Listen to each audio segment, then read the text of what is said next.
अरिहन्ताणम् नमो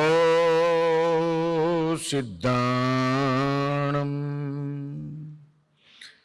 नमो आयर्याणम्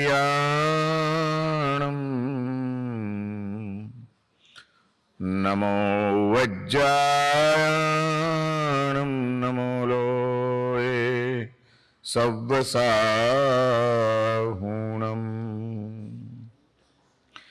एषो पञ्चनमुक्कारो सव्वपावपणासनो मंगलाणं च सव्वेसिं पढमं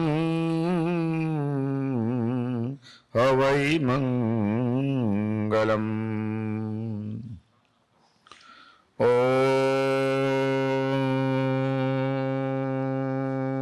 ओंकारं बिंदु संयुक्तं नित्यं ध्यायन्ति योगिनः कामदं मोक्षदं चैव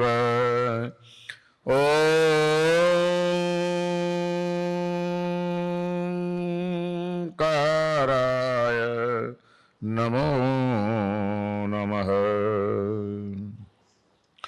अज्ञानतिमिरान्धानां ज्ञानाञ्जनशलाकया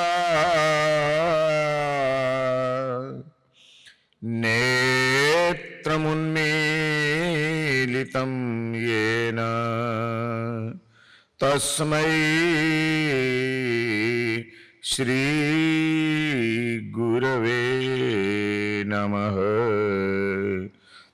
तस्मै श्री गुरवे नमः। पर्वाणि सन्ति प्रोक्तानि बहूनि श्रीजिनागमे पर्युषणा समं नान्यत् कर्मणां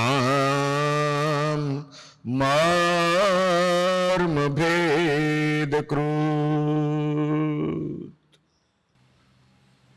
अनंत काळथी अपना सौनो आत्मा जन्म जीवन मरण जन्म जीवन मरण ना चक्र में अटवायेलो पड्यो छे અને આ જન્મ જીવન મરણની એક આખી ચક્ર યાત્રા છે।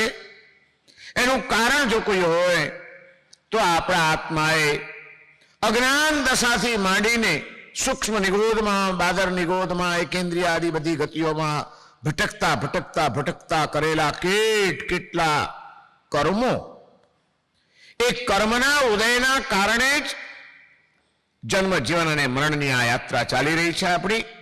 आ भव चक्र नो अंत आवतो ज नथी। केटला बधा भव थई गया अनंत भव थी आपणे भटकी रह्या छीए आ संसार में। केवी रीते आनो अंत आवे? भव चक्र नो अंत आवी शके एवुं कोई चक्र होय आ विश्वनी अंदर तो एक ज चक्र छे अने ए छे धर्म चक्र। धर्म चक्रना शरणे जे कोई आत्मा जाय एना भव चक्रना फेरा टળી गया विना रहे नहीं। आ कर्मना कारणे चालती जन्म मरणनी परंपरा कर्म तूटे तो ज ए परंपरा तूटे एम छे। अने कर्मने तोड़नारू जो कोई प्रबल साधन होय तो अहीं आगळ ज्ञानी पुरुषो कहे छे पर्युषण पर्वनो महिमा गाता ए वात समजावे छे के पर्युषणा समम नान्यत कर्मणा मर्म भेदकृत। कर्मना मर्मने भेदनारू पर्युषण जेवुं बीजुं कोई पर्व नथी। आवा एक सर्वश्रेष्ठ फळने आपनारा कर्मना मर्मोने भेदी नाखीने जन्म मरणनी परंपराने तोड़नारा पर्वाधिराज पर्युषण पर्वनी आराधना आज आपणे आ एंटवर्प संघना आंगणे ज्यारे करी रह्या छीए त्यारे जोत जोतामां ए पर्युषणा महापर्वनो आज चौथो दिवस आवी गयो। अर्धे पहोंचवा आव्या। પણ આ અડધા પર્યુષણ આપણા વ્યતીત થઈ ગયા એ દરમિયાન આપણા અડધા ભવચક્રનો અંત આવ્યો ખરો? ખબર નથી. કારણ કે અનાદિકાળની દુષ્ટ વૃત્તિઓ આપણા આત્મામાં એવી પડેલી છે. પૂતગલ પ્રત્યેનો મોહ, દેહ પ્રત્યેની આસક્તિ, જીવાત્માઓ પ્રત્યેની દુર્ભાવનાઓ, આ બધાના કારણે કદાચ ખબર નથી ક્યાંક પર્યુષણ પર્વની અંદર આપણે નવા નવા કર્મ નહીં બાંધી લેતા હોઈએ એની શું ખાતરી? સતત જાગૃત રહીને આ પર્વાધિરાજની આરાધના કરવાની છે કે કાયમ માટે જાગૃતિ સાથે મારે કર્મના બંધનોથી બચવું છે. પણ કમસે કમ આવા પર્વાધિરાજના દિવસો ચાલી રહ્યા છે ત્યારે તો કોઈ પણ પ્રકારનું કર્મ મારાથી ન બંધાઈ જાય, ખોટા અશુભ કર્મ, બસ એટલી મારે જાગૃતિ રાખવી છે. મારા કારણે કોઈને તકલીફ ન પડવી જોઈએ. મારા કારણે કોઈ આત્માની શાંતિ ખંડિત ન થવી જોઈએ. મારા કારણે કોઈ જીવની હિંસા ન થવી જોઈએ. મારા મનમાં કોઈ પૂતગલોની આસક્તિ કે વાસનાના વિકારો જાગૃત ન થવા જોઈએ. બસ આ સાવધાની રાખીને મારે આ પર્વાધિરાજની આરાધના કરવી છે. આ સંકલ્પ જો આપણે કરીશું, આ જાગૃતિ રાખીને જો આપણે આ એક એક દિવસો વિતાવીશું તો ખરેખર આ આપણા પર્વ પર્યુષણ સાર્થક બની જશે. અને આવી જાગૃતિ આપવા માટે જ આ પર્વાધિરાજના દિવસોમાં આપણે ત્યાં પ્રવચનો અને પ્રભુ ભક્તિના કાર્યક્રમોના ભરચક આયોજનો કરવામાં આવતા હોય છે. મહાપુરુષોએ બહુ સમજપૂર્વકની આ પરંપરાઓ આપણે ત્યાં ઊભી કરી છે. તપ કરો એટલે વિકારો શાંત થવા માંડે. પ્રભુ ભક્તિ કરો એટલે અહમ ઓગળવા માંડે. જીનવાણીનું શ્રવણ કરો, પ્રભુના એ તત્વજ્ઞાનના એક એક અમૃત વચનો આપણા હૃદયમાં જેમ જેમ ઉતરતા જાય તેમ તેમ આપણી આ પૂતગલો પ્રત્યેની આસક્તિ અને દેહાત્મ ભાવ આપણો તૂટતો જાય. અને એ બધું તૂટે ત્યારે એ બધાથી પર જે એક વિશુદ્ધ તત્વ છે જેના કારણે આ બધું જ આપણે ચાલી રહ્યું છે એ આપણું એક શુદ્ધ ચૈતન્ય તત્વ, આત્મ તત્વ, એ આત્મ તત્વ પ્રત્યે આપણું ધ્યાન કેન્દ્રિત થાય. અને જ્યાં આત્મ તત્વ પ્રત્યે ધ્યાન કેન્દ્રિત થયું એટલે તરત જ એ આત્માની સાથે સંબંધ બાંધવાના પ્રયત્નો આપણા શરૂ થઈ જાય. કેવી કેવી રીતે સંબંધો બાંધવાના છે એના પણ અદ્ભુત ઉપાયો આપણને પ્રભુના શાસનમાં મળે છે. કે સૌથી પહેલા પોતાના આત્માની જાગૃતિ કેળવી લેજો કે હું કોણ છું. આ શરીર એ હું નથી, આ નામ એ હું નથી, આ રૂપ એ હું નથી, આ આકાર એ હું નથી, અને એને સંબંધિત જે કંઈ છે એ કશું જ મારું નથી. હું એ બધાથી પર છું. એક અલગ વિશુદ્ધ તત્વ છું, અવિનાશી તત્વ છું. હું એક શુદ્ધ ચૈતન્યમય પરમાત્મા સ્વરૂપી આત્મા છું. આ ભાન જ્યાં કેળવાઈ ગયું ત્યાં એવા જ પરમાત્મા સ્વરૂપી ચૈતન્ય તત્વથી વિરસતા જીવાત્માઓ પ્રત્યે દ્રષ્ટિ જશે અને દરેક જીવાત્માઓની અંદર એક દિવ્યતાનું દર્શન કરતા આપણે શીખી જઈશું. એટલે જીવ મૈત્રી સહજ રીતે આપણી સિદ્ધ થઈ જશે. સ્વાત્માની જાગૃતિ જીવાત્માઓ પ્રત્યેની મૈત્રીમાં પરિણમ્યા વિના રહેતી નથી. અને વિશ્વના સર્વ જીવો પ્રત્યે જ્યારે મૈત્રી આવી જાય ત્યારે એ જીવાત્માઓની અંદર પણ જે આપણા પ્રભુની ભક્તિ કરનારા હોય, આપણા પ્રભુની ધર્મની આરાધના કરનારા હોય એવા આપણા સાધર્મિકો, ધર્માત્માઓ એની પ્રત્યે તો વિશેષ પ્રેમ ઉછળવા માંડે. એટલે ધર્માત્માઓની પ્રીતિ એ જીવાત્માઓની મૈત્રીમાંથી ફલિત થઈ જાય. અને જ્યારે ધર્માત્માઓ પ્રિય લાગવા માંડે, ધર્માત્માઓ પ્રત્યે પ્રેમ જાગે ત્યારે એવા ધર્માત્માઓ ધર્મની આરાધના કરતા કરતા એક તબક્કો એવો આવે છે જ્યારે સંસારનો મોહ ત્યાગી દઈને, પરિવારનો મોહ ત્યાગી દઈને, ધન સંપત્તિ, વૈભવ, સુખ, સાહેબી આ બધાનો મોહ ત્યાગી દઈને ત્યાગનો માર્ગ અપનાવે છે. પ્રભુના સાધનાના માર્ગે જ્યારે ડગ માંડે છે અને સંસારી મટીને જ્યારે સાધુ બને છે, મહાત્માઓ બને છે ત્યારે મહાત્માઓ પ્રત્યે પ્રીતિ નહીં, હવે એની પ્રત્યે તો ભક્તિનો ભાવ જાગે કે ઓહો ધન્ય છે એમને, અમે એક વસ્તુ છોડી શકતા નથી. અને આ મહાપુરુષોએ, આ સાધુ સાધ્વીજી ભગવંતોએ ભર્યા ભર્યા ઘર સંસારનો ત્યાગ કર્યો, વહાલ સોયા માતા પિતાનો ત્યાગ કર્યો, સ્નેહ ભર્યા પરિવારનો ત્યાગ કરીને નીકળી પડ્યા, માત્ર ને માત્ર પ્રભુના શરણે, પ્રભુના ધર્મ સંઘના શરણે, ગુરુના ચરણે જીવનનું સમર્પણ કરીને આત્મ સાધનાનો આ પુરુષાર્થ કરી રહ્યા છે. આવા મહાત્માઓ આ સંસારમાં મળે ક્યાંથી?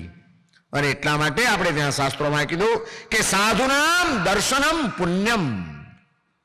સાધુ પુરુષોનું દર્શન પણ પુણ્યનો ઉદય હોય તો મળે.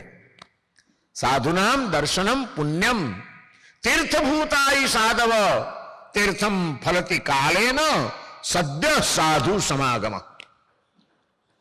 આપણે ત્યાં તીર્થ બે પ્રકારના બતાડ્યા, એક જંગમ તીર્થ અને એક સ્થાવર તીર્થ. સ્થાવર એટલે સ્થિર.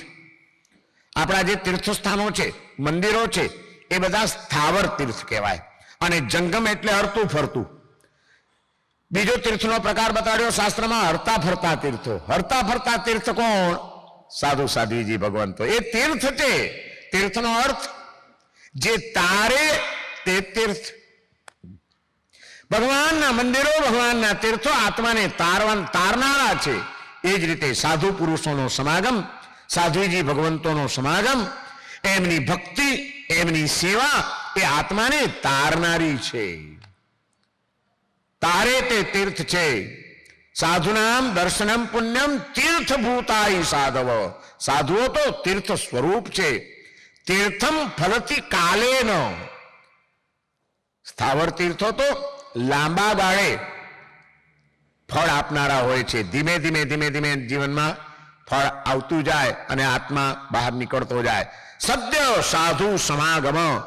સાધુ પુરુષનો સમાગમ તો તાત્કાલિક ફળ આપનારો છે. એમનો સમાગમ કર્યો, એમનો સત્સંગ કર્યો, એમની પાસે થોડી ક્ષણો વિતાવી અને કોઈક એવી પ્રેરણા મળી જાય કે જીવનની અંદર એક પરિવર્તનનો તબક્કો શરૂ થઈ જાય. અને એટલા માટે સ્થાવર તીર્થ કરતા પણ અપેક્ષાએ જંગમ તીર્થરૂપ સાધુ સાધ્વીજી ભગવંતોને વધુ મહત્વના ગણ્યા છે. એવા સાધુ પુરુષોની ભક્તિ, સાધુ સાધ્વીજી ભગવંતોની સેવા એ મહાત્માઓ પ્રત્યેની ભક્તિના માધ્યમથી એમની ચેતના સાથે આપણો સંબંધ બાંધવાનો છે, એમની પ્રત્યે અહોભાવ કેળવવાનો છે. સાધુ પુરુષોની ભક્તિ શું કામ કરે, કેવી રીતે ફળ આપે? હમણાં મેં કહ્યું એમ સદ્ય સાધુ સમાગમ, તરત તત્કાલિક જીવનનું પરિવર્તન કરાવી આપે. અને એ વાત આપણે ભલે કદાચ સીધી સીધી ના માનીએ, પણ સામે જયારે કોઈ દાખલો દેખાય ત્યારે તો માન્યા વિના ચાલશે જ નહીં. ભગવાન મહાવીરને મહાવીર બનાવનાર તત્વ જો કોઈ હોય તો એ સાધુ પુરુષોની ભક્તિ હતી. મહાવીર થયા એની પહેલાના 27મા ભવની અંદર. આપણે ત્યાં જૈન દર્શનની અંદર જીવના ભવોની ગણતરી ક્યારથી થાય એનો એક નિયમ છે. આમ તો અનંતકાળથી અનંતા ભવ આપણે કરતા આવ્યા છીએ, છતાં આપણે એમ કહીએ કે આદિનાથ ભગવાનના 13 ભવ, પાર્શ્વનાથ ભગવાનના 10 ભવ, મહાવીર સ્વામી ભગવાનના 27 ભવ. આ ભવોની ગણતરી ક્યારથી થાય?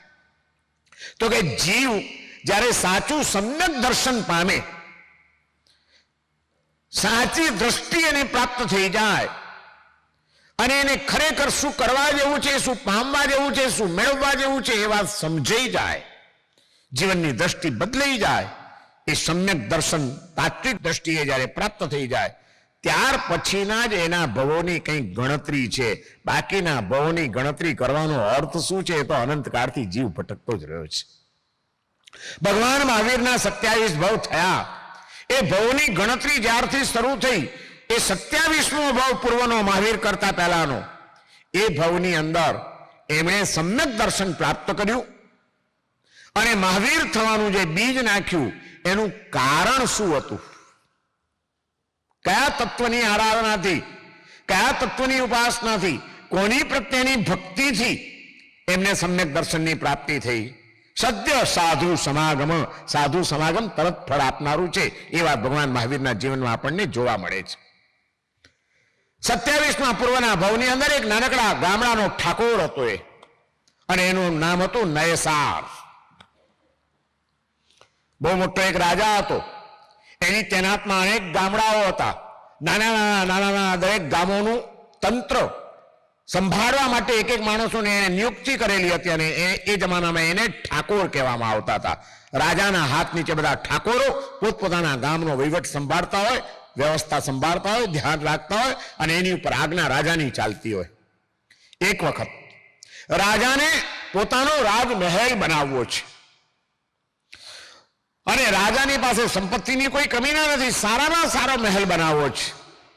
અને એને વિચાર આવ્યો કે ઉત્તમ પ્રકારનું લાકડું જ્યાંથી પણ મળતું હોય ત્યાંથી લાવવું અને એ લાકડામાંથી સુંદર કલાત્મક કોતરણીઓ કરેલો અદ્ભુત એક મહેલ બનાવવો, જેમાં હું મારા રાજ પરિવાર સાથે રહી શકું.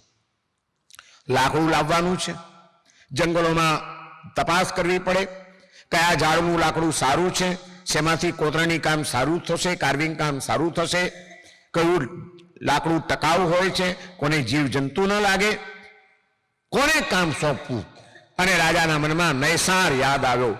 બહુ જ બુદ્ધિશાળી હોશિયાર ઠાકોર છે આ મારો, અને એની સીમમાં જંગલ પણ મોટું છે, એના જંગલમાંથી ક્યાંક સારા લાકડા મળી જશે. નૈસારને આજ્ઞા કરે છે રાજા, જાઓ માણસોને લઈને જાઓ, જંગલમાંથી લાકડા કપાવી લાવો, મારો મહેલ બનાવવાનો છે. અને નૈસાર એના માણસોને લઈને જંગલમાં લાકડા કપાવવા માટે ગયો છે. અમુક વૃક્ષો પસંદ કર્યા, લાકડા કપાઈ રહ્યા છે, લાંબુ કામ છે. આખી છાવણી પડેલી છે જંગલની અંદર, તંબુઓ રાવટીઓ નાખેલી છે. એક રાવટીની બહાર ખાટલો ઢાળીને નૈસાર બેઠેલો છે, માણસો ઉપર દેખરેખ રાખી રહ્યો છે, કામકાજ ચાલી રહ્યું છે. અને એમ કરતા કરતા કરતા કરતા સવારથી શરૂ થયેલું કામ મધ્યાહન કાળે સૂર્ય બરાબર તપવા આવ્યો, ભોજનનો સમય થયો છે. સેવકો આવીને ઠાકોરને વિનંતી કરે છે, ઠાકોર સાહેબ ચાલો ભોજન તૈયાર છે, ભોજન કરી લો. અને ત્યારે આ નૈસાર જે ભગવાન મહાવીરનો જીવ છે એને વિચાર આવે છે, આવા ઘનઘોર જંગલમાં ભર બપોરના આવા સમયે મારે ભોજન કરવા બેસવાનું છે, પણ એકલો એકલો ખાવા બેસું? કોકને ખવડાવીને ખાઉં તો કેવું સારું. બીજાના સુખનો વિચાર આત્માને પરમાત્મા બનાવવાના બીજ તરીકે કામ કરી જતો હોય છે. હું ખાઉં એ વિચાર આખી દુનિયા કરે, બીજાને ખવડાવું એ વિચાર કેટલાક ભાગ્યશાળીઓ કરે, પણ હું ભૂખ્યો રહીને પણ મારું બીજાને ખવડાવી લઉં એવો વિચાર તો મહાન આત્માઓને જ આવે. નૈસાર એના મનમાં અત્યારે વિચાર આવે છે કે આવા ભર જંગલની અંદર આવા મધ્યાહન કાળે એકલા એકલા બેસીને ખાવાનું?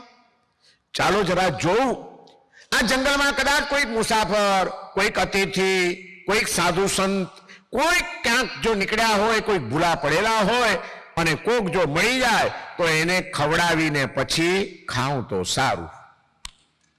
આ આપણી સંસ્કૃતિ હતી. કોઈકને ખવડાવીને ખાવું એ આપણી સંસ્કૃતિ હતી. ભગવાન મહાવીર પૂર્વના 27મા ભાવમાં પણ આ વિચાર કરે છે, નૈસારના ભાવમાં, કે એકલા એકલા શું ખાવું, કોકને ખવડાવીને ખાવું. આજે વિચાર શું હોય? કોકને ખવડાવીને ખાવાનો કે કોઈકનું ખાઈ જવાનો? સમય બદલાયો, માણસના વિચારો બદલાયા, ભાવનાઓ બદલાણી, વૃત્તિઓ બદલાણી, અને આપણને દેખાય કે આ કળીકાળનો પ્રભાવ કામ કરી રહ્યો છે. કોઈને ખવડાવ્યા વિના ખાવાનું આવે તો આપણા પૂર્વજોને અકારું લાગતું હતું. આપણે ત્યાં એક પરંપરા હતી કે માણસ શેઠ જ્યારે બપોરે ઘરે જમવા આવે એની પેઢીએથી, ત્યારે ઘરમાં આવીને એની ધર્મપત્નીને પહેલા પૂછે કે આજે કોઈ સાધુ સંત આપણા ઘરમાં પધાર્યા હતા, કોઈક સુપાત્ર દાનનો લાભ આજે આપણને મળ્યો છે, કોઈ ગરીબ ગરબો, કોઈ ભિખારી કોઈ આવ્યું હતું, કોઈના પેટમાં આપણું અન્ન ગયું છે? અને જો ખબર પડે કે ના આજે કોઈ નથી ગયું તો એને એમ થતું હતું કે અરે રે રે રે, કોઈને ખવડાવ્યા વિના આ તો ગુજારું અન્ન કહેવાય, મારાથી કેમ ખવાય, આવો એક વિચાર, આવી એક પરંપરા હતી. બીજાને ખવડાવવાનો વિચાર આપણી સંસ્કૃતિની સાથે વણાયેલો હતો. આજે પરિસ્થિતિ બદલાણી અને માણસ જમતી વખતે રાહ જોતો હતો કે કોક આવે તો સાથે બેસીને ખાઈએ, કોઈક સાધર્મિકને જમાડીને પછી આપણે જમીએ, કોઈક સાધુ પુરુષના પાત્રામાં સુપાત્ર દાનનો લાભ લઈને પછી આપણે જમીએ. એ ભાવનાઓ હતી. આજે એ ભાવનાઓ ધીમે ધીમે ભૂલાવા માંડી. માણસ આવે, ફટાફટ ઓફિસેથી આવવાનું, જમવા બેસવાનું, જમીને પાછા કામે લાગી જવાનું. આપણને વિચાર ક્યારે આવે? અને એક કવિએ બહુ સરસ કટાક્ષ કર્યો છે આ વર્તમાન પરિસ્થિતિની ઉપર. કવિએ બહુ ચોરદાર કટાક્ષ કર્યો છે. એ યાદ કરે છે કે પહેલાના દિવસો કેવા હતા અને આજે દિવસો કેવા આવ્યા છે. આની ઉપર એને બે જ પંક્તિ લખી છે, બહુ સરસ મજાની. કવિ એમ લખે છે, ક્યાં દિન થે, ક્યાં દિન થે, કોઈ આયે તો ખાય. માણસ આવું વિચારતો હતો કે કોક આવે તો સાથે બેસીને ખાઈએ. ક્યાં દિન થે, કોઈ આયે તો ખાए, ક્યાં દિન હૈ ये जाए तो खाए. જમવા ટાણે જ કોઈક ટપકી પડ્યું હોય તો ગણતરી કરીને જ રસોઈ બનાવેલી હોય. નૈસાર ભગવાન મહાવીરનો આત્મા એને વિચાર આવે છે કે આવા જંગલની અંદર એકલા બેસીને શું ખાવું, લાવ જોવું. અને પોતે બહાર નીકળે છે રાવટીની. નજર નાખે છે જંગલમાં, ચારે બાજુ ક્યાંય કોઈ દેખાય, કોઈ દેખાતું નથી, પણ એને ગમતું નથી એકલા એકલા ખાવાનું. એટલે ઝાડ ઉપર ચડે છે. ઝાડ ઉપર ચડીને દૂર દૂર નજર નાખે છે, ક્યાંય કોઈ જંગલમાં દેખાય તો એને બોલાવી લાવું. દૂર નજર નાખી, ત્યાં કોઈક માણસો દૂર દૂર દૂર દૂર આવતા દેખાય છે. એને એમ થઈ ગયું કે ઓહો, આવા ભયંકર જંગલમાં ધોમ ધકતા બપોરે, આ ધકધકતા તાપમાં અત્યારે આવા જંગલમાં કોણ ફરતું હશે? જરૂર કોઈક ભૂલું પડ્યું હશે, લાવ જાઉં. બીજાને ઉપયોગી થવાનો વિચાર, બીજાના સુખનો વિચાર મહાવીર બનવાના પાયામાં પડેલો છે. એવા મહાવીરના સેવકો આપણે જો બીજાનો વિચાર ન કરીએ, કોઈને તકલીફ ન પડવી જોઈએ, મારાથી શું થાય, હું કેવી રીતે એનો ઉપયોગી બની શકું, એ વિચાર જ્યારે આપણામાં આવે ત્યારે મહાવીરનું સાચું સેવકપણું આપણામાં આવ્યું કહેવાય. આપણે જલ્દી જલ્દી આપણી સગવડ કરી લો, બીજાનું નિયમ જે થવું તે થાય.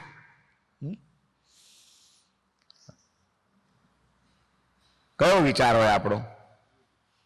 જાત્રા કરવા ગયા હો અને ધર્મશાળામાં ઉતરવાનું હોય, સંઘ સાથે હોય તો સાચું કહેજો, પહેલા જલ્દી આપણને સારી રૂમ મળી જાય એ જ શોધો ને. ભગવાન જલ્દી જલ્દી દર્શન કરવા મળે એ નહીં, પહેલા મને સારી રૂમ પકડી લો. આપણે હવા ઉજાસ ક્યાં સારા છે. અમે એકવાર તિથલથી સંઘ કાઢ્યો હતો યાત્રાનો, જેસલમેર બાજુ ગયા હતા 101 માણસને લઈને બસોમાં. તો મેં જોયું કે પહેલે દિવસે થોડીક માથાકૂટ ઊભી થઈ. ગરમીના દિવસો, બધા બસમાં એવી ધક્કામુક્કી કરીને ઘૂસવા માંડે. બધાને બારી આગળ બેસવું હોય કે હવા સારી આવે, બીજા ભલેને અંદર બફાય, મને મારી સગવડ થઈ જવી જોઈએ. મેં કીધું આ ખોટું થાય છે. પહેલા તીર્થસ્થાનમાં પહોંચ્યા, દરેક તીર્થસ્થાનમાં હું પરિચય આપું, ત્યાં સમૂહ ભક્તિ થાય. અમારા બેન મહારાજ બહુ સરસ ગાય છે, એ સરસ ભક્તિ કરાવે બધાને, અને એ રીતે અમારી યાત્રા ચાલે. પહેલા જ તીર્થસ્થાનમાં પહોંચ્યા અને તીર્થનો પરિચય આપતો હતો. મેં કીધું આપણે એવા પ્રભુની યાત્રા કરવા માટે આવ્યા છીએ જે પ્રભુએ સૌના સુખનો વિચાર કર્યો છે અને બીજાના સુખ માટે પોતાના સુખને જતું કર્યું છે. આપણી યાત્રા તો સફળ થાય કે આપણે બીજાના સુખનો વિચાર કરીએ.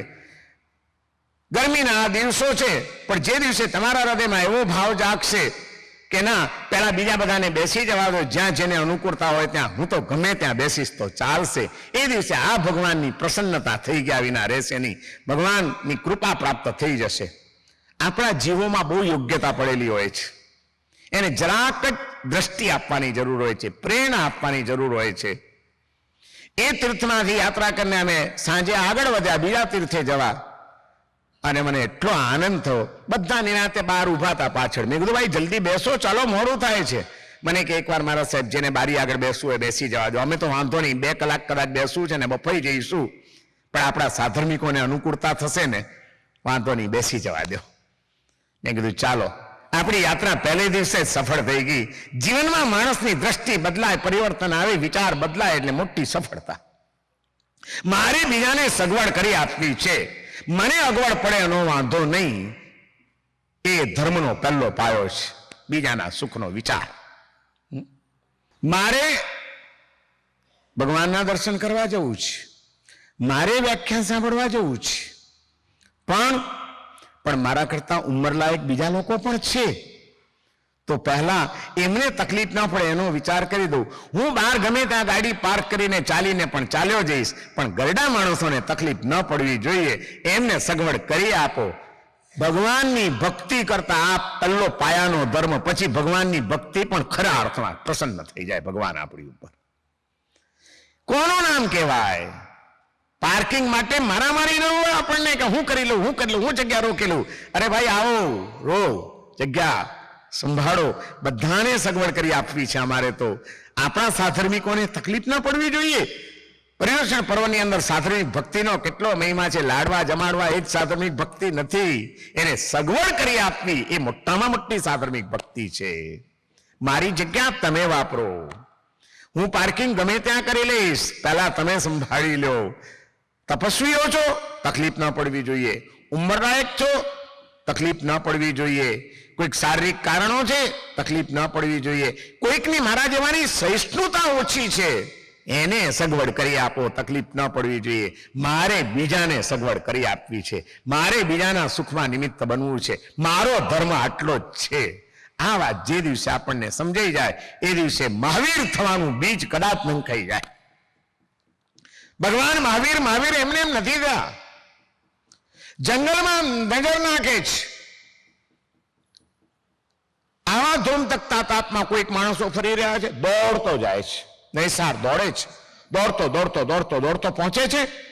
અને જ્યાં નજીક ગયો ત્યાં જોયું જિંદગીમાં કોઈ સાધુ સંતોના પરિચયમાં આવેલો નથી, પણ દેખાવ ઉપરથી ખ્યાલ આવ્યો ધર્મઘોષ શ્રી મહારાજ નામના એક આચાર્ય ભગવંત વિહાર કરીને એના શિષ્યો સાથે પધારી રહ્યા હતા.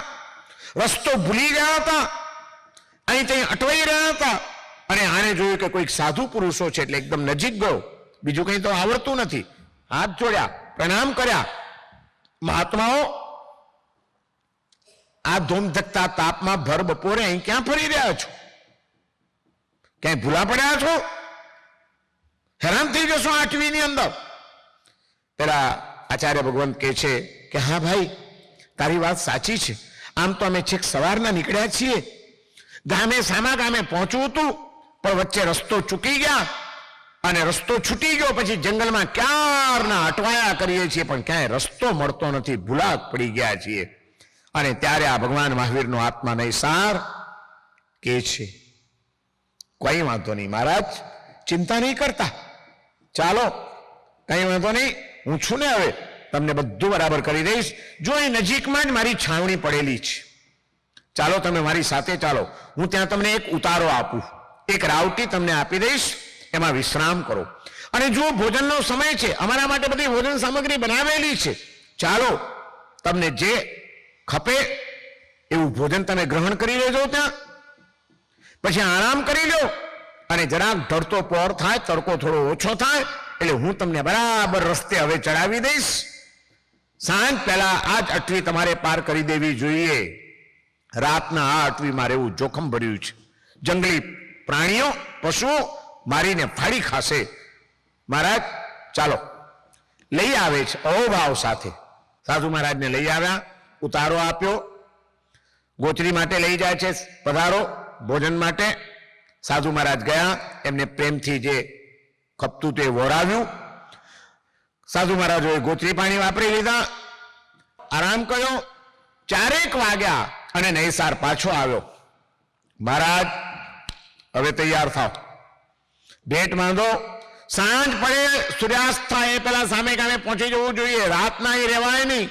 ચાલો હું તમને રસ્તે ચડાવી દઉં. પોતે ગામનો ઠાકોર છે, એની તૈનાતમાં અનેક સેવકો છે.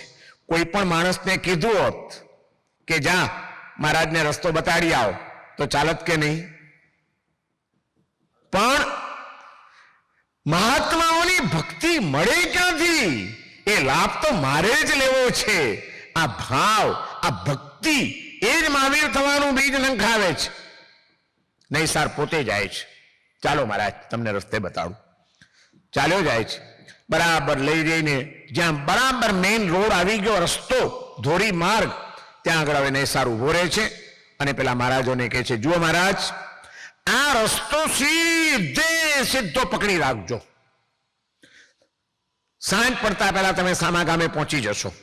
પણ એક વાત યાદ રાખજો, વચ્ચે ગમે એટલા આડાવડા બીજા રસ્તા નીકળે, ક્યાંય આડાવડા ફંટાતા નહીં, આ રસ્તો છોડતા નહીં. જો હવે ભૂલા પડી ગયા ને તો રાતના હાલત ખરાબ. માટે મહારાજ બહુ ધ્યાન રાખજો, આ રસ્તો છોડતા નહીં, બરાબર શાંતિથી ચાલ્યા જાઓ, તમને કોઈ વાંધો નહીં આવે, બરાબર પહોંચી જજો. સાધુ મહારાજે કીધું, ભલે ભાઈ, પણ આને હજી અજંપો છે કે બિચારા પાછા ક્યાંક ભૂલા પડી જશે તો.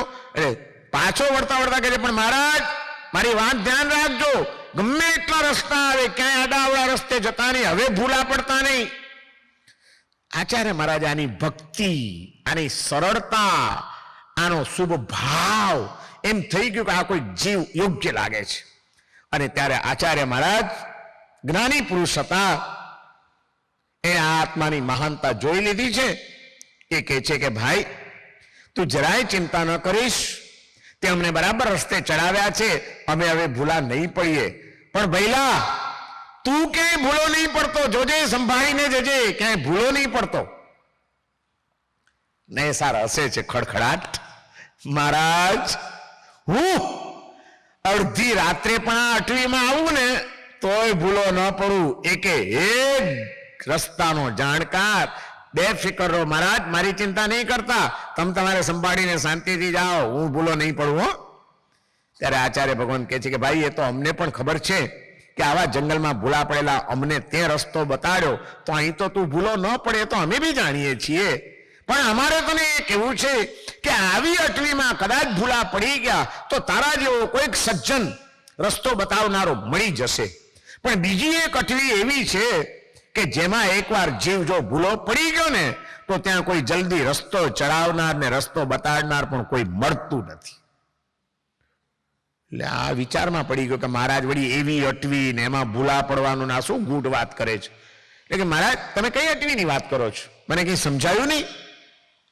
તારે સમજવું છે, ચાલ આપણે થોડીક વાર એક ઝાડની નીચે બેસીએ, કઈ મોડું નહીં થાય, અમારી સ્પીડ છે, જલ્દી ચાલીને અમે તો પહોંચી જઈશું ફટાફટ, પણ ચાલ આપણે બેસીએ.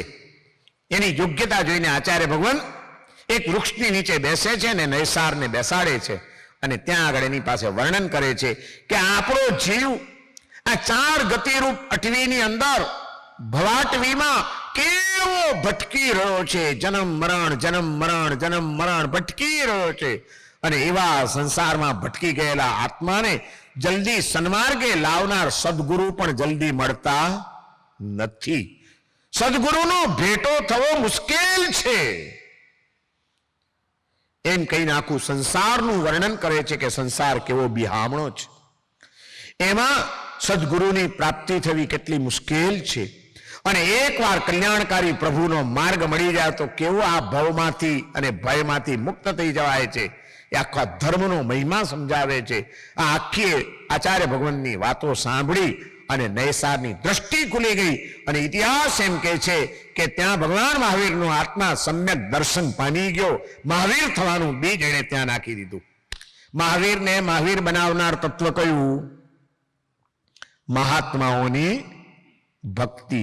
ભક્તિ નો હોત તો પોતે ગયો ન હોત રસ્તે ચડાવવા ગયો ન હોત તો સમાગમ થયો ન હોત, સત્સંગ થયો ન હોત, સત્સંગ થયો ન હોત તો એને દ્રષ્ટિ ખુલી ન હોત.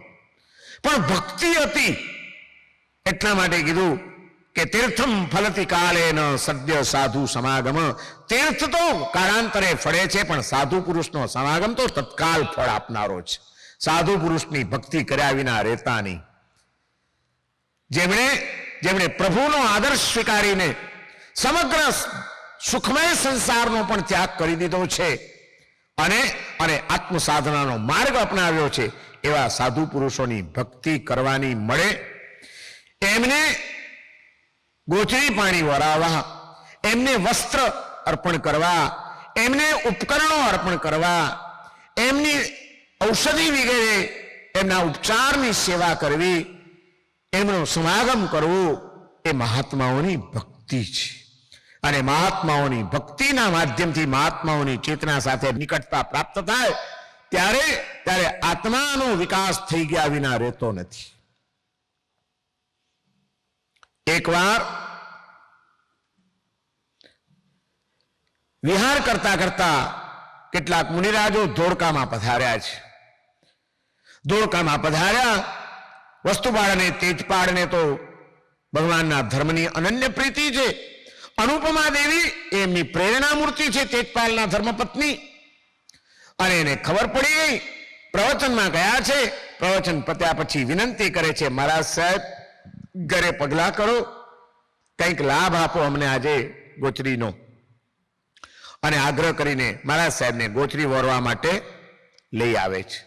મહારાજ સાહેબ અનુપમા દેવીના રસોડામાં ગોચરી વોરવા માટે ઊભા છે. જે કંઈ છે બધું વરાવે છે, ઘી વરાવે છે. મહારાજ સાહેબ નાના પાડતા રહ્યા. પાત્રું અનુપમા દેવીના હાથમાં છે. મહારાજ સાહેબ નાના પાડે છે, પણ ભાવ એટલો છે કે મુનિરાજની ભક્તિ કરી લઉં, જેટલું આપણું મુનિરાજને કામમાં આવે એટલું તો વધુ સારું કોઈ પણ વસ્તુ. અને ભાવથી આમ ઘી વરાવતા ઘી જરાક ઢળ્યું અને પાત્રું બહારથી ખરડાયું. અનુપમા દેવી ગુજરાતના મહામંત્રી વસ્તુપાળ અને તેજપાળના ધર્મપત્ની, કેટલી જાજરમાન બાઈ હોય, કેટલો વૈભવ હોય. જરિયાન સાચી જરીથી મઢેલી ભારે માની સાડી પહેરેલી છે અને પાત્રું ખરડાયું, હાથમાં જ છે પાત્રું. તરત જ પોતાની સાડીનો પાલવ લઈ અને આમ પાત્રું લૂછે છે. પેલા મુનિરાજે સાડી જોઈ, મુનિરાજને એમ થઈ ગયું કે આવી ભારે સાડી આ ઘીથી ચીકણી કરીને ત્યાં કરતા કોઈ બી કપડું લઈને, એટલે તરત જ કહે છે કે બેન સાડી શું કામ બગાડો છો? આ ચીકણા ઘીથી ખરડાયેલું પાત્રું લૂછીને તમારી કિંમતી સાડી ન બગાડો. ત્યારે અનુપમા દેવી એ તેજપાલના ધર્મપત્ની અનુપમા કહે છે, મુનિરાજ સાડીની ક્યાં ચિંતા કરો છો? આપણા જેવા મહામુનિ સંયમી આત્માઓ એમના પાત્રાનો સ્પર્શ થશે ને આ સાડીને, અને એ સાડી જ્યારે મારા શરીર ઉપર હશે ત્યારે આ સાડી ઉપરનો મોહ પણ મારો ઉતરી જશે. સાડી બગડવાની નથી, મારો આત્મા ઉજળો થવાનો છે. મહાત્માઓની ભક્તિના દિવ્ય પરમાણુઓ શું કામ ન કરે? મુનિરાજ આશીર્વાદ આપો કે આ સાડીની ચિંતા ન કરું, પણ મારા આત્માને ક્યાંક ડાઘ ન લાગે એની ચિંતા કરું. આપના આશીર્વાદ મારું કલ્યાણ કરી દેશે. કઈ ભક્તિ હશે એ! અનુપમા દેવીની હૃદયમાં મહાત્માઓ પ્રત્યે કેવો ભાવ હશે! સાધુ પુરુષની ભક્તિ એટલે શું? જ્યાં મહાત્માઓની ભક્તિ આવે એટલે ઇતિહાસમાં એક એક પ્રસંગો યાદ આવે. એ અનુપમા દેવી યાદ આવે, એ નૈસાર યાદ આવે, એ કુમારપાળ રાજાનો પૂર્વ ભાવ યાદ આવે કે જે પૂર્વ ભાવની અંદર કુમારપાળનો આત્મા એક મેવાડના મહારાણાને ત્યાં દીકરા તરીકે, રાજકુમાર તરીકે જન્મીને સાતે વ્યસનમાં ચકચૂર બનેલો છે. અને ત્યારે આચાર્ય ભગવંતનો એક સમાગમ થાય છે અને એમાંથી કુમારપાળનું આખું જીવન કેવું પરિવર્તિત થાય છે. કોણે બદલ્યું કુમારપાળને? કુમારપાળ બનાવનાર જો કોઈ હોય, પરમ આર્હત બનાવનાર જો કોઈ હોય તો એ હેમચંદ્રાચાર્ય તો પછી છે. પણ એ હેમચંદ્રાચાર્યના પણ આગળના ભાવની અંદર જે મુનિરાજનો સમાગમ થયો એને જયતાંક જેવા એક ડાકુની, સાતે વ્યસનમાં ચકચોર, જે ખૂન કરે છે, જે રોજ દારૂ પીએ છે, વ્યભિચાર કરે છે, પરસ્ત્રીઓનું અપહરણ કરે છે, એવા ખરાબી એવા ચડી ગયો છે જે કોઠા કુસંગના કારણે, એવા આત્માનું સમગ્ર જીવન પરિવર્તન કરનાર જો કોઈ હોય તો જંગલમાં મળી ગયેલો મુનિરાજનો એક સમાગમ છે. કુમારપાળને કુમારપાળ બનાવનાર સાધુ પુરુષનો સમાગમ છે. મહાવીરને મહાવીર બનાવનાર નૈસારના ભાવમાં કરેલી મહાત્માઓની ભક્તિ છે. અનુપમા દેવીના આત્માને નિર્મળ કરનાર સાધુ પુરુષો પ્રત્યેની ભક્તિ છે.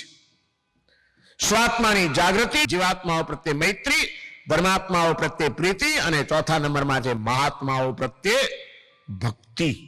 જેમણે સંસારનો ત્યાગ કર્યો છે, ભર્યા ભર્યા ઘર સુખનો, સાહેબીનો, બધાનો ત્યાગ કર્યો છે અને પ્રભુના માર્ગે જે આત્મ સાધનાનો પુરુષાર્થ કરી રહ્યા છે એવા આપણા પૂજનીય સાધુ ભગવંતો, સાધ્વીજી મહારાજો, એમને જેટલા વંદન કરીએ એટલા ઓછા છે, એમની જેટલી ભક્તિ કરીએ એટલી ઓછી છે. એવા સાધુ પુરુષો આપણને યાદ ક્યારે આવે? તમને રોજ સાધુ યાદ તો આવે ને?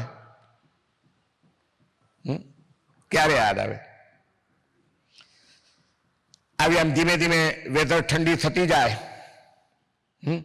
દિવસે દિવસે ઠંડી વધતી જશે, મહિના પછી એકદમ વધી ગઈ હોય, ઠંડી હવા વાઈ રહી હોય, બહાર નીકળો તો આમ ધ્રુજી જવાતું હોય અને ત્યારે ઘરમાં જઈને બેસીને તમારી ધર્મપત્નીને તમે કહો કે સરસ મસાલાવાળી ચા બનાવો ગરમ ગરમ, અને ગરમ ગરમ ચાનો કપ તમારી સામે આવે અને ચાનો કપ આમ મોઢે માંડો ત્યારે તરત જ સાધુ ભગવંત યાદ આવે ને કે આવી ઠંડીમાં ગરમા ગરમ ચા પીતા પીતા એ ધ્રુજું છું.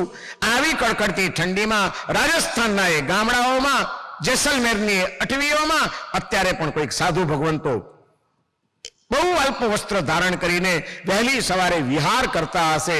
ઠંડીમાં એમને શું થતું હશે? ધન્ય છે એમને. એમ ચા પીતા પીતા મુનિરાજને વંદન થઈ જાય ને. શું હા પાડો છો? અરુણભાઈ હા પાડે છે મને. સાધુ આપણને ક્યારે યાદ આવે? ક્યારે યાદ આવે? ધૂમ ધકતા તડકામાં બપોરના જયારે સખત તાપ હોય, ઇન્ડિયા ગયા હો ને ઇન્ડિયાની ગરમી તમને અકળાવતી હોય મે મહિનામાં, અને એવી ગરમીમાં તમે અકળાતા હો, પંખાની હવા પણ ગરમ લાગતી હોય અને ત્યારે કોલ્ડ ડ્રિંક્સ મંગાવો અને એ કોલ્ડ ડ્રિંક્સ જ્યારે તમે પીતા હો ત્યારે કોલ્ડ ડ્રિંક્સ પીતા પીતા તરત જ ત્યાં સાધુ યાદ આવે ને. આ જ બપોરના ધમધકતા તાપમાં જ્યાં પંખા પણ નહીં ચાલતા હોય અને જ્યાં કદાચ ગામડાઓમાં પતરાના છાપરા હશે એવા ઉપાસનામાં વિહાર કરીને કોઈક સાધુજી ભગવંતો અત્યારે બિરાજમાન હશે અને ઉકાળેલું પાણી પીને એમના જીવનનો નિર્વાહ કરતા હશે. અને આ હું બરફ નાખેલું કોલ્ડ ડ્રિંક્સ પીઉં છું તો હજી ગરમીથી અકળાવું છું. આહાહા, ધન્ય છે સાધુજી ભગવંતોને. વંદન થઈ જાય ને, કોલ્ડ ડ્રિંક્સ પીતા પીતા સાધુજી મહારાજ યાદ આવે ને. આપણને સાધુ સાધુ યાદ ક્યારે આવે? આપણે બની ના શકીએ કઈ વાંધો નહીં, આપણને યાદ ક્યારે આવે? ભગવાન મહાવીર પધાર્યા છે, એમની સાથે અનેક મહામુનિઓ પધારેલા છે અને ભગવાન મહાવીરે પણ જેમની અનુમોદના કરેલી છે, જેમને સતત ચડતે પરિણામે કીધેલા છે એવા ધનના અણગાર કે જેમણે દીક્ષા લીધા પછી છઠના પારણે છઠ સિવાય કોઈ દિવસ ખાધું નથી. આ જીવન દીક્ષા લીધી એ દિવસથી સુખમય સંસાર, રાજવી પરિવાર બધાનો ત્યાગ કરીને દીક્ષા લીધેલા એ ધનના અણગાર. છઠના પારણે છઠ કરવાનો અને પારણે પણ શું કરવાનું? આયંબિલ. છઠ પારણે આયંબિલ, પાછો છઠ, પાછો આયંબિલ, પાછો છઠ, પાછું આયંબિલ. આ જીવન જેમણે તપશ્ચર્યા કરી છે અને ધ્યાનમાં રહ્યા છે, પરિસરો સહન કર્યા છે એવા મહામુનિ છે કે જે ભગવાન મહાવીરના હૃદયમાં પણ વસી ગયેલા છે.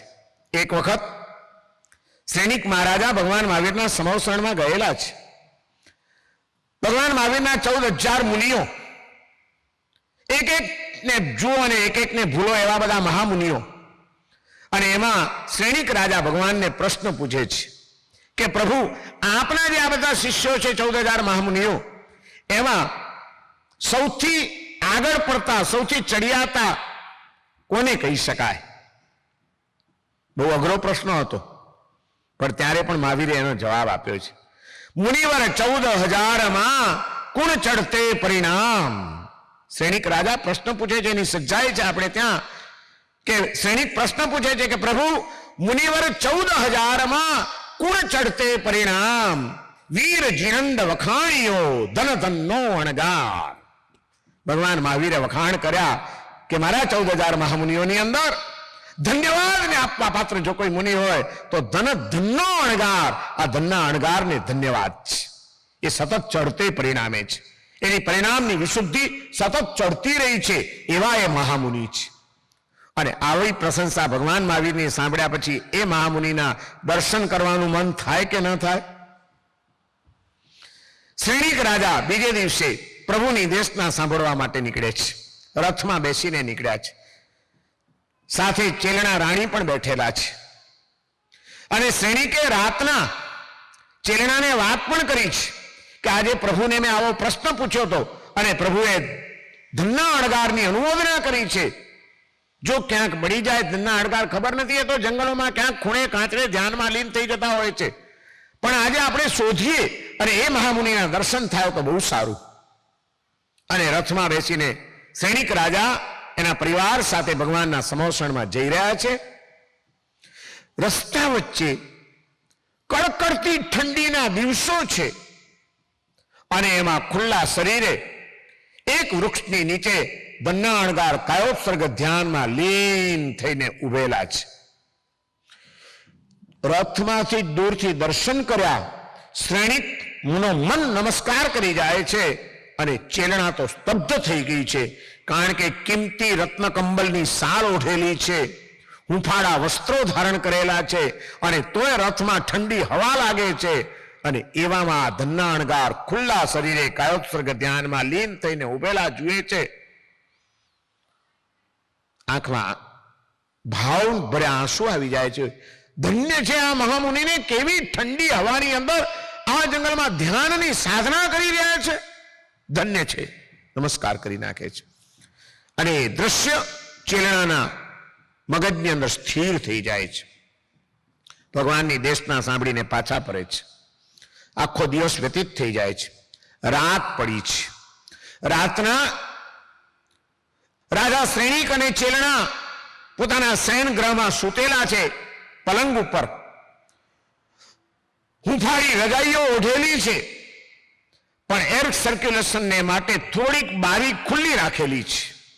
અને અડધી રાત્રે વેધર એટલી બધી ડાઉન થઈ ગઈ છે, એવી ઠંડી વધી ગઈ છે અને સુસ્વાટાબન પવન વાઈ રહ્યો છે.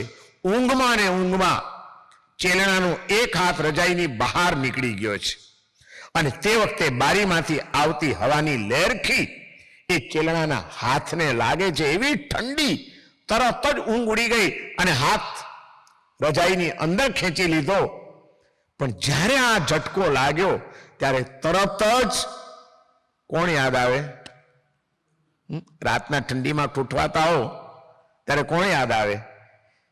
કે આપણે હીટર ચાલુ કરીને, ગોદડા ઓઢીને, સ્વેટર પહેરીને, બધી સગવડ કરીને આ ઠંડીની રાતો આપણે ગુજારી રહ્યા છીએ. આ જ રાતોમાં અત્યારે ભારતની અંદર કોઈ આચાર્ય ભગવંત મોટી ઉંમરના, કોઈક સાધુ ભગવંતો એકાદી સાલ ઓઢીને, એકાદી બ્લેન્કેટ ઓઢીને એ ઉપાશ્રયની અંદર કેવા શાંતિ ભરી નિદ્રા લઈ રહ્યા હશે. એમને કોઈ ઊંઘ નહીં બગડતી હોય ને અમને આટલી ઠંડીમાં ઊંઘ બગડ્યા કરે છે ને અડધી રાત્રે ચા પીવાનું મન થાય છે. ધન્ય છે મહામુનિને. એમ રાતના 12 વાગે મહામુનિ યાદ આવે ને, તમને યાદ ક્યારે આવે મને કહો તો ખરા. મારે તમને પિક્ચર આપવા જ આજે કે ચા પીતા પીતા આ રીતે યાદ કરજો, કોલ્ડ ડ્રિંક્સ પીતા પીતા આ રીતે યાદ કરજો, ઠંડીના ઠૂઠવાતા હો ત્યારે આ રીતે યાદ કરજો. અને ગાડીમાં નીકળ્યા હો નથી ને અડધે રસ્તે કદાચ અચાનક ગાડી બગડી ગઈ અને કલાક હેરાન થવું પડ્યું અને રસ્તા વચ્ચે ઉભા રહેવું પડ્યું, ત્યારે પણ તરત જ મહામુનિ યાદ આવી જાય ને કે આપણે તો ગાડીમાં પહોંચવાનું છે ને હમણાં પહોંચી જ જવાના છે, ખાલી થોડુંક મોડું થયું, એમાં તો ઊંચા નીચા થઈ રહ્યા છીએ. ત્યાં આપણા સાધુ સાધ્વીજી ભગવંતો રોજના 10-10 માઇલ 15-15 માઇલ ઉગાડા પગે ઠંડીમાં વિહાર કરતા હશે. એમની કેવી સહન શક્તિ હશે. ધન્ય છે એમને. એમ રસ્તા વચ્ચે પણ સાધુ ભગવંત યાદ આવે ને મસ્તક ઝૂકી જાય ને. નમો લોહે સર્વ સાવણમ બોલીએ ત્યારે કોણ કોણ યાદ આવે? કયા કયા મહામુનિઓ યાદ આવે? એક એક નવકાર ગણો અને અઢળક કર્મોની નિર્જરા થઈ શકે છે આપણી. નમો લોહે સર્વ સાવણમ બોલીએ અને ખંધક મુનિ યાદ આવે કે જેની શરીરની ચામડી ઉતરી ગઈ પણ જેને ચુકારો નહોતો કર્યો, કેવા દેહ ભાવથી મુક્ત થઈ ગયા હતા. નમો લોહે સર્વ સાવણમ બોલીએ અને ધનના અણગાર યાદ આવે કે જે છઠના પારણે આયનબિલ કરીને જીવનનો નિર્વાહ કરતા હતા. અને એનું આયનબિલ પણ કેવું? અરુણભાઈ, ધનના અણગારને જોયેલા? એમનું આંબિલની ગોચરી જોયેલી? શું વાપરતા હશે આંબિલમાં? એ શું વાપરતા હશે? ધનના અણગાર આંબિલમાં શું શું ખાતા હશે ખબર છે? ઈદડા હશે ને, ગરમા ગરમ રોટલી હશે, મગનું પાણી હશે, પુડલા હશે. હવે તો આપણા આંબિલ પણ બાદશાહી થઈ ગયા છે. પહેલા તો આપણે ત્યાં આંબિલ કરતા હતા તો અલુણા મીઠું એના નાખે અને એમાં મગ ને રોટલી બે ચીજ ખાઈ લેતા. હવે તો આંબિલમાં આઈટમો હોય, એમ થાય કે આપણી મજા આવી જાય આંબિલ કરીએ તો. ભક્તિ કરવાનું મન થાય, સાધર્મિકોની ભક્તિ. ક્યાં આપણા સંઘના ભાગ્યશાળીઓએ આંબિલ કર્યું છે તો એમની આપણે સારામાં સારી ભક્તિ કરીએ. એટલે ભક્તિ કરનારા અનેક વસ્તુઓ બનાવીને એમની ભક્તિ કરવાનો ભાવ રાખે, પણ આંબિલ કરનારાનો ભાવ શું હોય કે મારે ઓછામાં ઓછી વસ્તુઓથી જીવનનો નિર્વાહ કરવો છે, હું ત્યાગ કરવા બેઠો છું, તપ કરવા બેઠો છું. ભક્તિ ભલે કરે, સાધર્મિકો ભક્તિ કરે, એનો ધર્મ છે. મારે ઓછામાં ઓછા દ્રવ્યથી આંબિલ કરવું. એ અમારા એક ગુરુભાઈ હતા, અમે લોકો વર્ષો સુધી સાથે રહેલા, રંગ વિજયજી મહારાજ. હવે તો કાળ કરી ગયા છે. બહુ જ તપસ્વી હતા અને અમે માનસિક સૂત્રના યોગોદ્વહન જોગ કરેલા, એમણે મેં સાથે કરેલા. એમાં સળંગ 52 દિવસના આંબિલ કરવાના આવે અને બીજી બધી ક્રિયાઓ કરવાની હોય. તો એમની ગોચરી હું લાવતો તો, એ વડીલ હતા, તો એમની ગોચરી આંબિલની મારી લેવા જાઉં, એમના ભેગી એમની પણ વરી લાવવા. અમારે 4 સાધુઓ અમે ભેગા હતા, તો અમે બધાની હું લઈ આવતો હતો. પણ અમે આંબિલ કરવા બેસીએ ત્યારે રંગ વિજયજી મહારાજનું આંબિલ હાથ જોડવા પડે, વંદન થઈ જાય એવું આંબિલ. એક જ પાત્રું લે, જે કઈ આઈટમો વરી લાવ્યા હોય એ બધી લે ખરા. ઢોકળું એ લે, રોટલી એ લે, મગ પણ લે, ભાત પણ લે, જે હોય તે બધું લે. એક જ પાત્રામાં બધું ભેગું કરે. રોટલીના ટુકડા કરી નાખે, ઢોકળાનો ભૂકો કરી નાખે, ભાત, રોટલી, ઢોકળા બધું મિક્સ કરી નાખે, શાક, મગ જે હોય તે. અને છેલ્લે એક લોટો ભરીને કરિયાતું લે, કડવું, અને એ પાત્રામાં નાખીને એ બધું હલાવી નાખે અને બધું કડવું કરીને પછી વાપરી લે. મેં કીધું, મહારાજ સાહેબ આ શું કરો છો? મને કે જો શરીરને પોષણ જોઈએ, રોટલી ઘઉંની આવી ગઈ એટલે વિટામિન મળી ગયા, મગ ને બધું આવી ગયું એટલે પ્રોટીન મળી ગયું, ભાત ને બધું આવી ગયું એટલે કાર્બોહાઈડ્રેટ મળી ગયું. બધી ચીજ શરીરને પોષણ માટે મળી જાય છે. શરીરને બધું જોઈએ છે. આ સ્વાદ કોને જોઈએ છે? શરીરને જોઈએ છે કે આ લુલીને? આપણે લુલીને લાડ નથી લડાવવા કે એટલે કરિયાતું નાખી બે સ્વાદ કરી અને એ વસ્તુથી પોતાનું આંબિલ કરી લે. કેવા કેવા મહામુનિઓ આપણે ત્યાં. આ વર્તમાન કાળની વાત કરું છું, હું એમની સાથે રહેલો છું, મેં એમની સાથે આંબિલ કરેલા છે. ત્યારે એમ થાય કે ખરેખર ધન્ય છે આવા મહામુનિઓને. મહાત્માઓની ભક્તિ ક્યાંથી મળે? કેવા કેવા મહાત્માઓ કઈ કઈ જાતની આરાધનાઓ કરતા હોય છે. કોઈ કેવી પ્રભુ ભક્તિ કરતા હોય, કોઈ કેટલા જાપ કરતા હોય, કોઈ કેટલી તપશ્ચર્યાઓ કરતા હોય. એવા અનેક જાતના મહામુનિઓ, નિષ્પૃહતાથી જીવન જીવનારા મહામુનિઓ, એવા સાધુ સાધ્વીજી ભગવંતોના દર્શન પણ પુણ્યનો ઉદય હોય તો મળે. અને એવા સાધુ સાધ્વીજીઓની ભક્તિ, એમને કંઈક વરાવવાનો લાભ, એમને કંઈક ઔષધ આપવાનો લાભ, એમની વૈયાવચનો લાભ, એ તો અઢળક પુણ્યનું કારણ બની જાય. એમ કીધું છે કે સાધુ સાધ્વીની વૈયાવચ એ તીર્થંકર નામ કર્મ પણ બંધાવી આપે, જો ઉત્કૃષ્ટ ભાવથી થઈ હોય તો. આપણા આગમ ગ્રંથોની અંદર પ્રશ્ન પૂછેલો છે. ગૌતમ સ્વામીએ ભગવાન મહાવીરને પ્રશ્ન પૂછ્યો છે કે ભંતે વૈયાવચ્ચેનમ જીવે કિમ કર્મ બંધઈ. સાધુ સાધ્વીની વૈયાવચ કરીને જીવ કયું કર્મ માંગે છે? ત્યારે ભગવાન કહે છે કે ગોયમાં વૈયાવચ્ચેનમ જીવે તિથ્યર નામ ગોત્તમ બંધઈ. વૈયાવચથી જીવ તીર્થંકર નામ ગોત્ર પણ બાંધી લેતો હોય છે. આવી સાધુ સાધ્વીની ભક્તિનો મહિમા જે પ્રભુએ ગાયેલો છે, એવા સાધુ ભગવંતોની યાદ આપણને ક્યારે આવે? બોલો, આજે હું તમને છોડવાનું નથી. ક્યારે યાદ આવે આપણને? ભલે આપણે ત્યાગ ન કરી શકીએ, બધી સુખશીલતામાં જીવતા હોઈએ, પણ ડગલે ને પગલે સાધુ ભગવંત યાદ તો આવે ને આપણને. એમને વંદન તો થઈ જ જાય ને, મનોમન મસ્તક ઝૂકી જાય કે નહીં? એ કમાલ છે. આપણા સાધુ ભગવંતો, આપણા સાધ્વીજી મહારાજો આ જીન શાસનની બલિહારી છે. કડીકાળનું એક આશ્ચર્ય છે કે આજે પણ આ કડીકાળની અંદર પણ તોય ભાંગ્યું તોય ભરૂચ છે. આજે પણ જે સાધુ ભગવંતો જીવન જીવે છે, કમાલ કરે છે, ગજબ કરે છે. અમે એમની શું અયાવચ કરી શકીએ એવો ભાવ આપણા હૃદયમાં કેળવવાની જરૂર છે. સાધુ ભગવંતો, સાધ્વીજી મહારાજો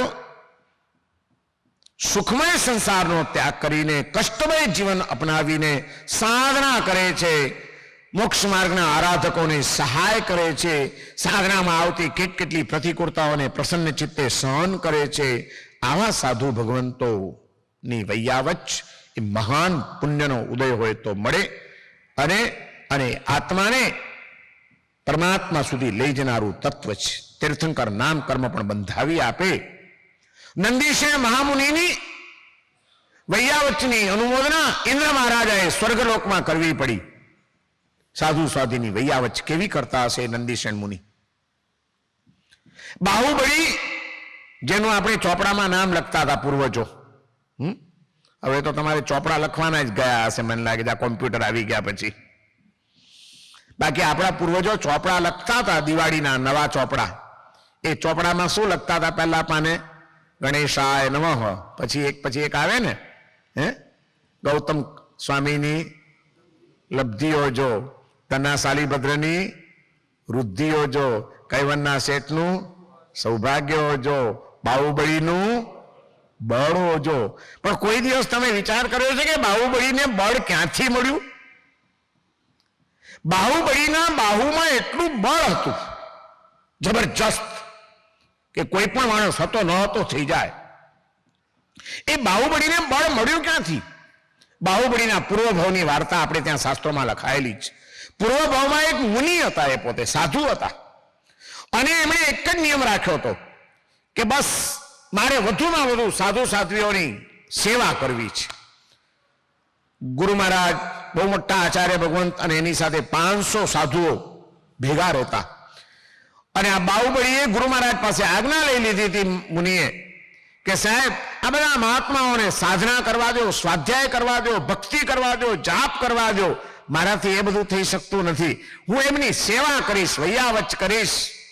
અને 500 સાધુની ગોચરી બાહુબળી વરી લાવતા હતા. વજનદાર પાત્રા થાય, ભરીને લઈ આવે શ્રાવકોના ઘરેથી, ઉપાસનામાં મૂકે, વળી પાછા બીજા સાધુઓની ગોચરી વળવા જાય. આખો દિવસ સાધુઓની ગોચરી વળીને બહાર ઉપાડીને લઈ આવતા હતા. અને ઉત્કૃષ્ટ ભાવથી કે આ મુનિરાજોની વૈયાવચનો લાભ મને ક્યાંથી મળે? આ ઉત્કૃષ્ટ કક્ષાની સાધુ સાધ્વીઓની વૈયાવચના કારણે, આ હાથમાં ગોચરી ઉપાડીને લાવવાના કારણે એમને બાહુમાં બળ મળ્યું. આ અઢળક બળની પ્રાપ્તિ મુનિઓની વૈયાવચ દ્વારા એમને પ્રાપ્ત થઈ હતી. આપણે લખીએ બાહુબળીનું બળ હોજો, પણ કોઈ દિવસ વૈયાવચ યાદ આવી? સાચું કેજો. બાહુબળીનું બળ માંગતા અને કેટલા વર્ષથી માંગ્યું?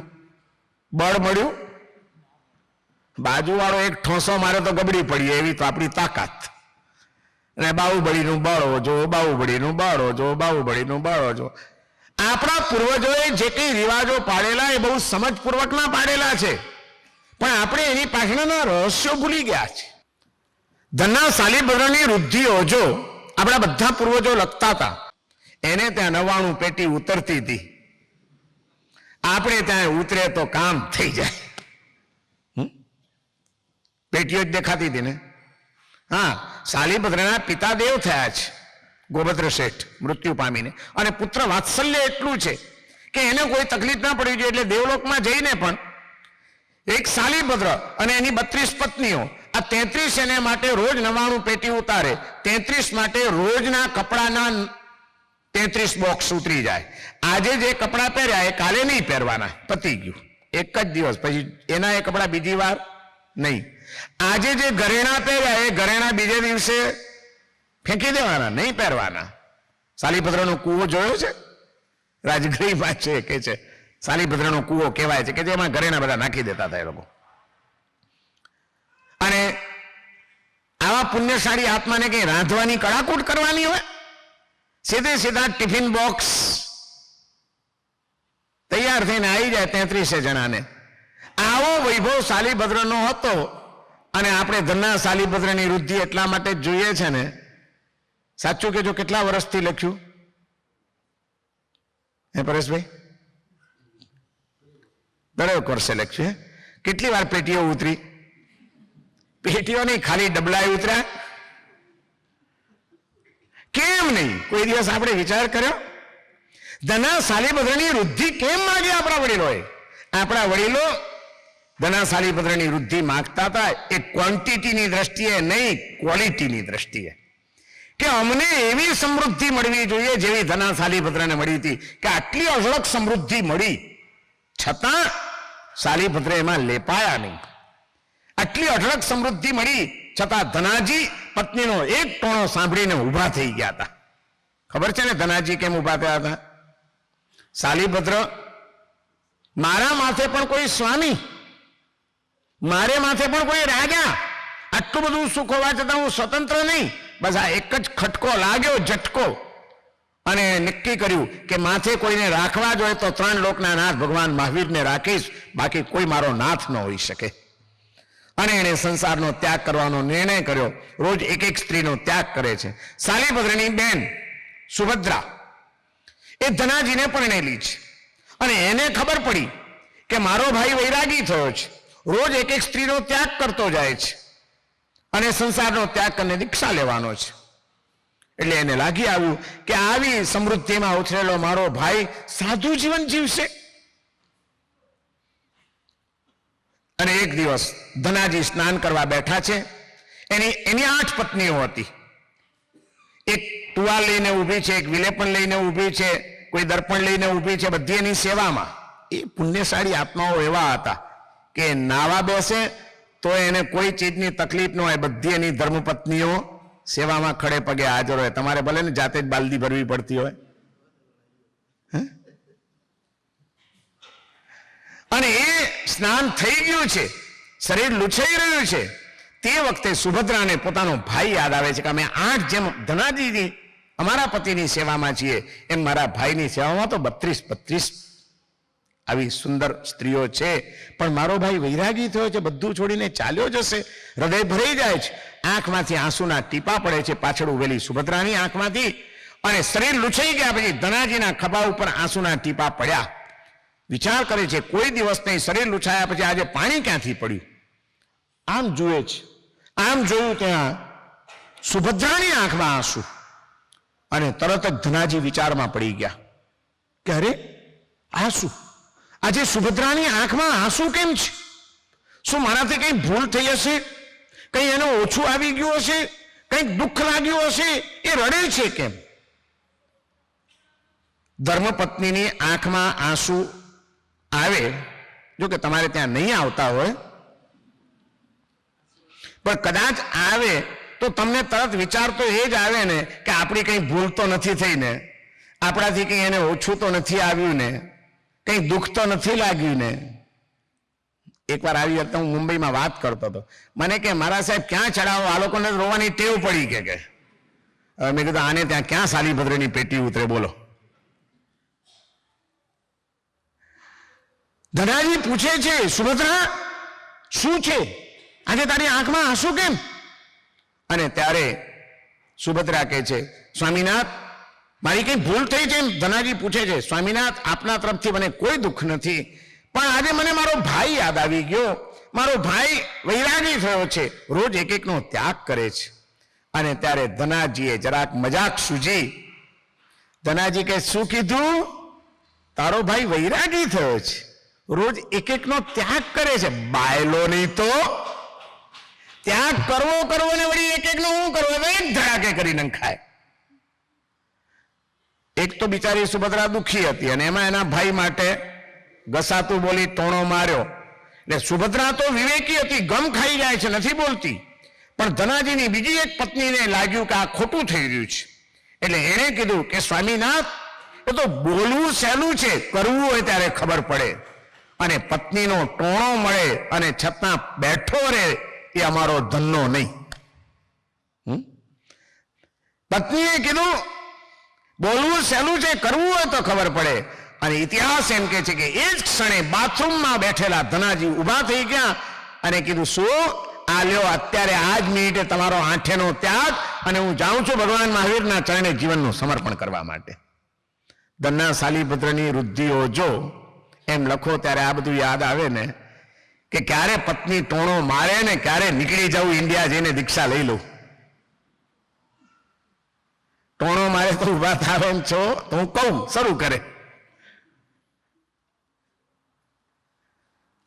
સાલી ધનાજી ઉતરી ગયા અને શાલીભદ્રની હવેલી પાસેથી પસાર થાય છે. શાળા બનેવી હતા. એને એમ થાય છે કે લાવ શાલીભદ્રને કહું તો ખરો. અને નીચે ઉભેલા ધનાજી બૂમ મારે છે, શાલીભદ્ર, એ શાલીભદ્ર. અને શાલીભદ્ર બહાર આવ્યા ઝરૂખામાં. બાયલો શું થયો છે? ત્યાગ કરવો ને એક એક નો. ચાલ હું જાઉં છું ભગવાન મહાવીરના ચરણે. સાથે ચાલવું હોય તો સાથે ચાલ, શાળા બનેવીની કંપની. અને સડસડાટ કરતા શાલીભદ્ર ઉતરી ગયા. બે જણાએ જઈને ભગવાન મહાવીરના ચરણે જીવનનું સમર્પણ કર્યું. સમૃદ્ધિ અઢળક મળી હતી, પણ એ સમૃદ્ધિ અમને બાંધી રાખનારી ન બની. 9 વર્ષમાં વેપાર ધંધા કરીએ, સમૃદ્ધિ જોઈ છે, સંસારમાં છીએ એટલે ધન વિના નહીં ચાલે, પણ એવી સમૃદ્ધિ ના આવવી જોઈએ જે અમને બાંધી રાખનારી બને. સમૃદ્ધિ એવી આવવી જોઈએ જેને અમે ત્યાગ કરવાની હિંમત અમારામાં આવે કે પ્રભુનું દેરાસર બની રહ્યું છે, આરાધના ભવનનો ઉપાશ્રય બની રહ્યો છે, અને એમાં આજે સંપત્તિ વાપરવાનો મોકો આવ્યો છે, લાવ વાપરી નાખો. આમ ત્યાગની શક્તિ આવે માટે એમના જેવી ક્વોલિટીની માંગણી હતી. જો ક્વોન્ટિટીની જ હોત તો કોકે તો લખવું જોઈતું હતું ઇતિહાસની અંદર. જેમ શાલીભદ્રની સમૃદ્ધિ હતી એમ તમને ખબર છે મગધ સમ્રાટ શ્રેણિકના રાજ્યમાં બીજો પણ એક સમૃદ્ધિવાન માણસ હતો, જેની સમૃદ્ધિ જોઈને શ્રેણિક રાજા મોઢામાં આંગળા નાખી ગયા હતા, અને એ હતો મમ્મણ શેઠ. રત્નોનો કોઈ પાર નહોતો. કારણ કે કડકડતી ઠંડીમાં વરસતા વરસાદમાં નદીમાં અડધી રાત્રે મમ્મણે ઝંપલાવ્યું હતું પોતળી મારીને. મફતમાં લાકડા તણાઈને આવતા હતા એ લેવા માટે. અને શ્રેણિક રાજાએ અને ચેલણાએ ઝરૂખામાંથી ચાંદની રાતમાં એ દ્રશ્ય જોયું. શ્રેણિકે એક માણસ મોકલ્યો કે આ કોઈ દુઃખી માણસ લાગે છે મારા રાજ્યમાં, એને કાલે રાજસભામાં બોલાવી લેજો. અને બીજે દિવસે બોલાવ્યો અને કહે છે કે ભાઈ આવા વરસતા વરસાદમાં તું નદીમાં શું તકલીફ છે, બોલ તારે શું જોઈએ, હું રાજા છું. ત્યારે પેલો મમ્મણ કહે છે કે મારે એક બળદનું શીંગડું જોઈએ છે. અરે ગાંડા, બળદનું શીંગડું શું, આખો બળદ લીધો ને, બોલ કેટલા બળદ જોઈએ છે? તો કે એવું બળદ નથી જોઈતો, મારો બળદ છે એનું એક શીંગડું જોઈએ. તો કે તારો બળદ કેવો? તો કે રાજને એ જોવા તો તમારે મારા ઘરે આવવું પડે. અને શ્રેણિકને નવાઈ લાગી કે આ કઈ જાતની બધી વાતો કરે છે. અને શ્રેણિક એના ઘરે જાય છે. ઘરની નીચે બેઝમેન્ટની અંદર એક આખો બળદ બનાવેલો છે લાકડાનો, અને એની ઉપર કિંમતી હીરા માણેક મોતી જડેલા છે. એક શિંગડા ઉપર હવે રત્નો જડવાના બાકી રહ્યા છે, અને એને માટે કાળી મજૂરી કરી રહ્યો છે. નથી ખાતો, નથી ભોગવતો. એટલી સમૃદ્ધિ હતી. શ્રેણિક સ્તબ્ધ થઈ ગયા. ભાઈ આ શિંગડું હું નહીં આપી શકું. પણ આપણા કોઈ પૂર્વજોએ, તમે જૂનામાં જૂના ચોપડા તપાસજો તમારા પૂર્વજોના, કોઈ ચોપડામાં કોઈએ લખ્યું છે મમ્મણની વૃદ્ધિ હોજો? આપણા પૂર્વજોને ક્વોન્ટિટીની ક્વોલિટી જોઈતી હતી. બાહુબલીનો જ બળ કેમ માંગ્યું? કેમ કોઈએ ન લખ્યું કે કિંગકોંગનું બળ હોજો, દારાસિંહનું બળ હોજો, ગામા પહેલવાનનું બળ હોજો? કોકે તો લખવું તો. શા માટે બાહુબલીનું જ બળ માંગ્યું? દરેકની પાછળ આપણી એક દ્રષ્ટિ હતી. બાહુબલીની પાસે એવું બળ હતું કે જેના દ્વારા એ મુનિઓની વૈયાવચ કરવામાં થાકતા નહોતા. અમને આ વર્ષમાં એવું બળ મળે કે અમે પણ સાધુ ભગવંતોની વૈયાવચ કરવામાં ક્યારે થાકીએ નહીં. એટલા માટે અમારે જોઈએ છે બાહુબલીનું બળ. અને એ બળ હતું બાહુબલીના ભાવમાં પણ કે જ્યારે ભરતની સાથે યુદ્ધના મેદાનમાં આવ્યા અને છેવટે નક્કી થઈ ગયું કે હવે નિર્દોષ જીવોની હત્યા નથી કરવી, એકબીજાના બળનો મુકાબલો કરી નાખીએ. અને એમાં તલવાર યુદ્ધ, ભાલા યુદ્ધ, લાઠી યુદ્ધ, એક પછી એકમાં મુઠ્ઠી યુદ્ધ ઉપર આવ્યા. ત્યારે જે મુઠ્ઠી ભરતના માથે લઈ જવા માટે ઉગામી હતી, પણ પછી વિચાર આવ્યો કે મારી મુઠ્ઠી પડે એટલી વાર છે, ભરત હતો ન હતો થઈ જશે. ઇતિહાસ કાળો લખાશે. ભગવાન ઋષભદેવના 2 પુત્રો અને સગા ભાઈએ પોતાના ભાઈની હત્યા કરી. ના ના, મારા નામે ભગવાનને કલંક તો નહીં જ લાગવું જોઈએ. ભગવાનના નામને અજવાડી ન શકો તો કંઈ વાંધો નહીં, એને કલંકિત ન કરાય. તો શું કરવું? જે હાથ ઉગામ્યો છે એ પાછો ઠેલે તો બધાને એમ થાય કે બાબુબડી ગભરાઈ ગયો. તો અહમનો સવાલ હતો, આ તો વટનો સવાલ હતો. હાથ નીચો નથી નાખવો ને ભરતના માથે લઈ જવો નથી, કરવું શું? અને યુદ્ધના મેદાનમાં ત્યાં આગળ બાહુબલીએ નિર્ણય કરી લીધો, જે આ ભરતના માથે લઈ જવા માટે ઉગામ્યો છે એ આ પોતાના માથે લઈ જાય. વાળ પકડી પંચમુષ્ટિ લોચ કર્યો અને સંસારનો ત્યાગ કર્યો. ભરત, ભોગવ સટખંડનું રાજ્ય મને નથી જોઈતી, આ સત્તા નથી જોઈતું, આ રાજ્ય જેની ખાતર ભાઈ ભાઈની સામે યુદ્ધે ચડે એ સંસાર મને નથી જોઈતો. આવજે, કલ્યાણ હો તારું, મોજ કર, હું જાઉં છું ભગવાન આદિનાથના ચરણે. બાહુબલીમાં આ બળ હતું કે જાતે લોચ કરી નાખ્યો. એમ તમે એટલા માટે જ લખો ને કે બાહુબલીનું બળ ઓજો. નવા વર્ષમાં કંઈક એવી ઘટના બને અને કદાચ ચાણક ચડી જાય તો અમારે અજામને શોધવા ન જવો પડે, જાતે જ વાળનો લોચ કરીને બેસી જઈએ. શેના માટે માગીએ છીએ આપણે?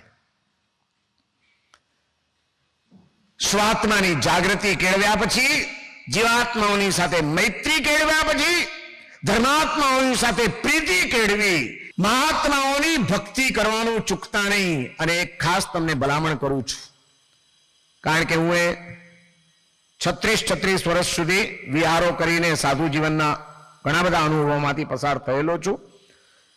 ગામડાઓમાં સાધુ સાધ્વીજીઓને કેવી તકલીફો પડતી હોય છે એનો પણ મને અનુભવ છે. એક વખત અમદાવાદનું ચોમાસું પૂરું કરીને મુંબઈ સાંતાક્રુઝના ચોમાસા માટે અમે જઈ રહ્યા હતા. વાપીથી આગળ નીકળી ગયા, વચ્ચે આદિવાસીઓના ગામો આવે, આપણી કોઈ વસ્તુની દાણું સુધી. અને એમાં એક ગામમાં અમારે પહોંચવાનું હતું, જ્યાં ચાતુર્માસ હતું. ત્યાંના સંઘે કીધું હતું કે સાહેબ ત્યાં કઈ સગવડ નથી, અમે ટિફિન લઈને આવી જઈશું. પણ અમે કીધું ના ના, છેક ત્યાંથી મુંબઈથી ટિફિન લાવીને જરૂર નથી, એકાદું ઘર છે ત્યાં, અમે કંઈ પણ ચલાવી લઈશું. વિહાર કરીને પહોંચ્યા અમે ત્રણેય ભાઈઓ બંધુ ત્રિપુટી. ત્યાં એક આદિવાસીઓના ઝૂંપડાઓનું ગામડું અને એમાં એક જૈનનું કોઈ ઘર બિચારાનો નાનકડી હાથડી કરીને ગુજરાન ચલાવતો હતો. અને એ આશાએ ગયેલા કે ત્યાં એ સગવડ સચવાઈ જાય છે. ત્યાં ગયા, પહેલા તો જઈને કીધું કે ભાઈ ઉપાશ્રયનો એક રૂમ કોઈ કઈ વિહારધામ બનાવેલું હતું. મેં કીધું ભાઈ ઉપાશ્રયની ચાવી, એટલે માણસે આમ ચાવી આપી દીધી. અમે ઉપાશ્રય ખોલ્યો, ધૂળિયો ઉપાશ્રય, કેટલા દિવસથી ખુલ્યો નહીં હોય, ધૂળ વાળો. મેં અમારા મોટા ભાઈઓને કીધું, હું સૌથી નાનો, મેં કીધું તમે જરાક બહાર ઉભા રહો, હું જરાક કાજો કાઢી લઉં, પછી સામાન મુકાયો છે. અત્યારે તો બહુ ધૂળ વાળું છે બધું. સામાન કાઢી લીધો અને પછી મેં કીધું હવે આવો અંદર. આવ્યા પછી વિહાર કરેલો હતો, તરસ લાગેલી હતી, ભૂખ પણ લાગેલી હતી. મેં કીધું હવે જઈને તપાસ કરું, કંઈક ગોચરી પાણીનું ઠેકાણું પડે તો. એ પેલા ભાઈને ત્યાં પાછો ગયો, મારવાડી ભાઈ હતા. બિચારો લાચારીવશ ગામડામાં રહ્યો હોય, આપણે સમજી શકીએ. મેં એને કીધું, મેં કીધું ભાઈ કંઈ પાણીની સગવડ બગવડ થઈ શકશે? એ અકળાયેલો હતો, એની પત્ની બીમાર હતી, એની પત્નીને ટ્રીટમેન્ટ માટે એણે મુંબઈ મોકલી હતી. અને કોઈ કરનાર હતું ને, એની નાનકડી હાટડી ઉપર એ પોતે બિચારો બેઠેલો હતો, કોણ કરે? એની મજબૂરી સમજી શકાય. એટલે એકદમ અકળાયો.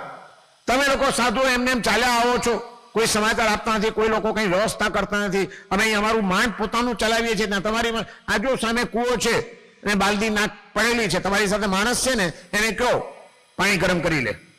મેં કીધું કંઈ વાંધો નહીં ભાઈ, કરી લઈશું. મહેન્દ્ર કરીને એક અમારી સાથે છોકરો હતો, માણસ રાખેલો હતો સંઘે. મેં એને કીધું ભાઈ ક્યાંકથી 2-4 પથરા લઈ લે, બાલદીમાં ગરમ પાણી કરી દે, ઉકાળેલું પાણી અમને પછી વરાવી દે છે. અને એને પૈસા અપાવેલા હતા. મેં કીધું તું જા, હવે આ વ્યક્તિને આપણે તકલીફરૂપ નથી થવું, તું જા. એની દુકાનમાં મેં નજર નાખી દીધી હતી, નાની નાની બરણીઓમાં ક્યાંક ગોળ હતો, ક્યાંક ચણા હતા. મેં કીધું ચણા ને ગોળ લઈ લે વેચાતા, અને અમને વરાવી દે, ખાઈ લઈશું, ચાલી જશે આપણે કામ. એ તો લઈ આવ્યો, બ્રેકફાસ્ટ તો પતાવી દીધો ચણા ને ગોળ ખાઈને. પછી હજી તો આખો દાડો કાઢવાનો, બીજે દિવસે પાછું 10 માઇલ ચાલવાનું. મેં કીધું હલાશે તો નહીં, હવે શું કરવું? એટલે રસ્તા પર નજર નાખી, જરાક આગળ એક નાનકડો બ્રિજ હતો, પુલ, એક વોકડું જતું હશે. મને એમ થઈ ગયું કે હું આ રસ્તા ઉપર, રોડ ઉપર જઈને ઊભો રહું. મુંબઈ નજીક છે, હવે 50-100 માઇલ ઉપર. લોકો કોઈને કોઈ નીકળતા હશે તો જૈનોની ઘણી ગાડી નીકળતી હોય, કોઈક પણ ગાડી ઊભી રાખશું અને એની પાસે કંઈક હશે તો એને ધર્મલાભ આપી દઈશું. હું તો જઈને રસ્તા પર ઉભો રહ્યો કીર્તિચંદ્ર મહારાજને. મેં કીધું તમે લોકો આરામ કરો, હું હમણાં જોઉં છું. પેલા ગામમાં ફરી આવ્યો આદિવાસીઓના, પણ જ્યાં જોઉં ત્યાં આંગણામાં માછલા સુકાતા હોય, માંસની. એટલે મેં કીધું અહીં તો કંઈ આપણને ખપે એવું છે નહીં. ત્યાં ઉભો રહ્યો. જેટલી ગાડીઓ નીકળે આમ હાથ કરું, કોઈ ગાડી ઊભી જ ન રહે, ગાડીઓ સડસડાટ હાલતી જાય, હાથ ઉભો કર્યા કરું, કોઈ ગાડીને. એમ કરતા કરતા પોણા કલાકે એક ગાડી ઊભી રહી. ગાડી ઊભી રહી, ભાઈ બહાર નીકળ્યા, મને ઓળખી ગયા. કારણ કે એ પહેલા અમે સુરત થઈને આવ્યા હતા અને સુરતના ગાંધી સ્મૃતિ હોલમાં મારા જાહેર વ્યાખ્યાનો થયેલા, અને એ વખતે પાલિતાણાની જાત્રા કરવા ગયા હશે અને સુરતમાં એમનું કોઈ સગું એટલે વ્યાખ્યાનમાં આવ્યા હતા. એક જ વખત એમણે મને જોયેલો અને વ્યાખ્યાન સાંભળેલું. એટલે મને જોયો એટલે મને કે મહારાજ સાહેબ તમે અહીં કેમ રસ્તા પર ઊભા છો? એટલે મેં એમને વાત કરી. મેં કીધું આવી હકીકત છે, અહીં એક જ ઘર છે અને એમાં એમની પત્ની છે નહીં, કોઈ વ્યવસ્થા થઈ શકે એવી નથી. અમે વિહાર કરીને આવ્યા છીએ, ભૂખ લાગી છે. તમારી પાસે જો કંઈ ખાવાનું હોય તો અત્યારે તમને લાભ મળે એવો છે, વરાવવું હોય તો વરાવી દો. ભૂખ લાગી હોય પછી ક્યાં શરમાવાનું પછી? એટલે મને કે મહારાજ સાહેબ અમે પાલિતાણા જાત્રા કરવા ગયેલા, સુરતમાં તમારું પ્રવચન સાંભળેલું, દૂરથી તમને જોયા એટલે જ ઊભી રાખી ગાડી. ખાખરા છે, છુંદો છે અને આંબા છે. મેં કીધું ત્રણેય વસ્તુ ખપશે, અમારો માણસ છે એને આપી દો, હમણાં એ વરાવશે, કેરી સમારીને 2 ઘડી પછી એ વરાવશે અને સાંજે વરાવશે તો આજનો દિવસ અમારો નીકળી જશે. કાલે પછી આગળ વ્યવસ્થા છે બીજા ગામે, બીજા 10 માઇલ ગયા પછી. બધી એમણે વ્યવસ્થા કરી દીધી, આપી ગયા, કોતરી પાણીની વ્યવસ્થા થઈ ગઈ. પણ ત્યાર પછી એવા તો ઘણા બધા અનુભવો થયા છે, અત્યારે બધી વાતો કહેવાનો સમય નથી.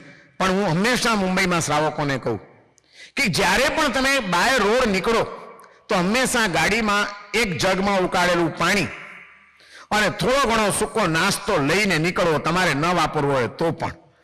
ક્યારેક રસ્તામાં કોઈક સાધુ સાધ્વીજી મહારાજને જુઓ તમે વિહાર કરતા, ગાડી ઊભી રાખી દેજો.